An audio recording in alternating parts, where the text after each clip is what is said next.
तो गाइज हमारे देश भारत के किसानों के 3 सबसे सस्ते ट्रैक्टर, गाइज ये 3 ट्रैक्टर सक्सेसफुल भी हैं और गाइज ये पूरी इंडिया में सबसे सस्ते माने जाते हैं। और लास्ट ट्रैक देखना मत भूलना, क्योंकि लास्ट ट्रैक तो लिटरली 2 लाख रुपए में आता है और हर एक किसान इसको आसानी से अफोर्ड कर सकते हैं। तो चलिए देखते हैं ये कौन से हैं ये 3 सबसे सक्सेसफुल और 3 सबसे सस्ते ट्रैक्टर।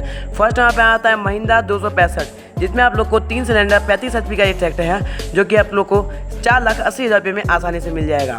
सेकंड नंबर पे आता है guys Massey Ferguson. Massey 1035 version है जो गाइज, वो गाइज 3 सिलेंडर 35 HP का ये ट्रैक्टर है, जो कि गाइज आप लोग को 4.5 लाख रुपये में मिलेगा। और लास्ट वाला तो किंग है, लास्ट में आता है महिंद्रा युवराज, जो गाइज 1 सिलेंडर का है और गाइज इसमें 15 HP का डीजल इंजन मिलता है, जो कि 2 लाख रुपये में मिलता है। और ये